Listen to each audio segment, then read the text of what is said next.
Spring practice 7 in the books for the Huskers. Hi, Sean Callahan with HuskerOnline.com. We caught up with head coach Matt Rule as he gave his early impressions of the scrimmage. I think we finished right at about 40 for the ones and 40 for the twos, based on the kind of the 2 lines. And then we practiced for like, 45 minutes before we even went out to scrimmage. So we practiced in Hawks.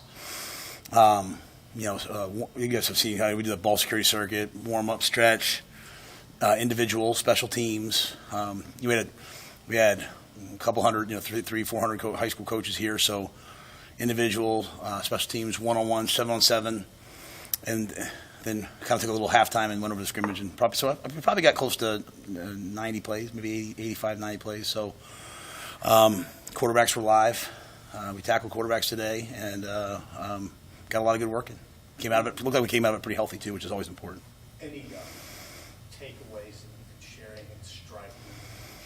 The offense really moved the ball well today. The offense looked ahead of the defense. I think a lot of it was the quarterbacks running. You get to practice and the quarterback drops back and we blow it dead. Well, today, they had to try to hit Heinrich, had to try to hit Chuba, had to try to hit Jeff, try to hit Richard, and then they bounced off it and ran for big long plays. So that added in a dynamic that we haven't really exposed to the defense. But I thought it was not a ton of penalties, and we looked like a pretty clean. We had Big Ten officials, so it was good to get all that kind of in the stadium. It's my first time coaching in that stadium, so it's pretty cool. Most notably, Rule said his quarterbacks came through the scrimmage live. I thought they played really well. They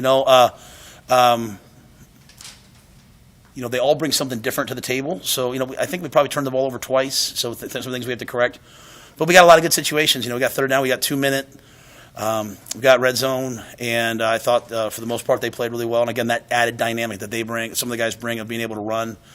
So when Richard's in there, we do some different things with Richard. When Heinrich's in there, we do some different things with him. And I was really pleased with the quarterbacks today. Thus far, the football team has stayed fairly healthy, but Rule did share there was a scare with one player. Yeah, Ben Scott got hurt on Thursday. Yeah, Ben Scott got hurt on Thursday. Just got rolled up on, and so should be out for a week or so. Not long term, no. So it was a knee at first, so we were kind of concerned that day. He was going to be okay, but came back and hurt his knee, but we should be back within a week or so. And I'm not, again, I want linemen out there, but Ben's played a lot of football, so it was good to get. And I think Justin Evans Jenkins is really doing a nice job right now. Obviously wasn't familiar with him. He's from a place that I've recruited a long time, Irvington, New Jersey, and but he's really done a nice job. So he went in there, hasn't really missed a beat. But in terms of other notable injuries, nothing today. We had some guys get banged up today, leave, but nothing serious. Saturday was also the first time Tony White's defense was in action as a unit. Rule gave his impressions on what he saw from that group. We attacked the ball. We got the ball out, and we intercepted the ball. I think Tony. I don't think Tony pressured a ton. I think he wanted to see the guys play with their hands and technique. Looked like we were good in pass coverage. We just gave up a lot of big plays to the quarterback running, which again, I didn't tell them that the quarterback's gonna be live till this morning, so I don't think they were super prepared for it. But I'd be interested to see the tape. See who played well. I think a lot of it for us right now is. On defense is about getting guys in the right spots, not about who the starters are. When I say spots, kids always think who's starting. We're going to play so many guys on defense. My philosophy's always been to play a ton of guys up front. We don't want to wear down in games. We don't want to wear down in the season. So we're going to try to play a ton of guys. So it's about getting guys in the right position. So that'll be a really good tape for that. It was the coaching clinic this weekend as well in Lincoln. Around 400 high school coaches from around the region were in Lincoln. The weekend was highlighted by a speech from former Husker head coach Tom Osborne. Well, I'll just say this.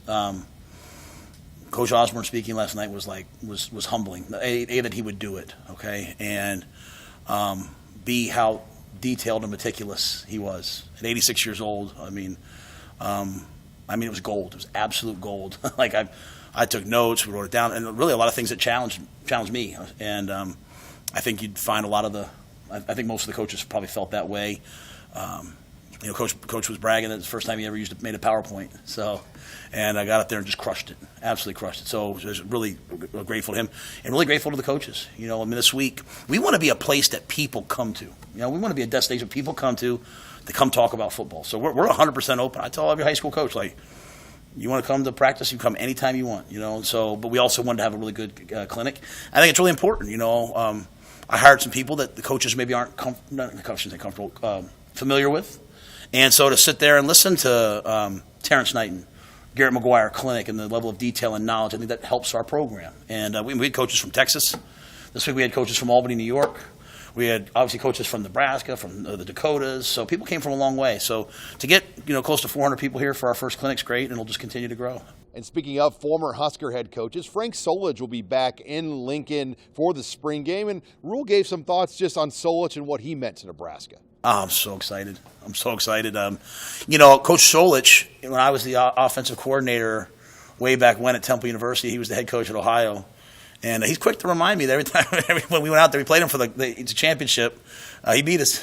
He beat us every time. And I really loved, everyone knows him here. He was running this offense, at the Nebraska offense at Ohio, and then he morphed into like a spread, but it still was the same principles. You know what I mean? So whereas he wasn't using the fullback anymore, he was still the same series offense and all the great things that they did here. So I always have a lot of respect for coaches who are able to extend their success by adapting to different times. And so I've had some great conversations with Coach. I think it's really important for me to figure out how to win here. And so the best way you can do that is talk to Tom Osborne, talk to Frank Solich, talk to Coach Pelini, talk to the guys who've won here, And so, in fact, Coach knows my affinity for the fullback. So he texted me during the Michigan TCU game. I think the first play Michigan hit a play.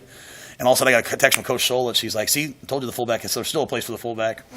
And so I think it's awesome that he's coming back. Again, that's what this time I think is all about for Nebraska. It's not about, the eras that we played in or it's just about Nebraska. You know what I mean? So whether you play for the former players, my message has been, and I humbly say this, right?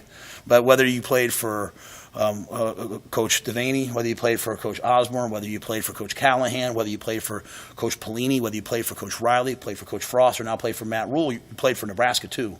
And so I think the power of this job is that you could, if the state unites, and everyone's for Nebraska. And so Coach coming back, I think, is just such a pivotal moment in that. Coach speaking last night is such a pivotal moment in that. And I'm unbelievably grateful to him for doing it. And finally, it will be a shortened week for the Huskers with the Easter holiday. They'll come back for practices number 8 and 9 on Tuesday and Thursday before taking the weekend off. With the Huskers in Lincoln, I'm Sean Callahan for HuskerOnline.com.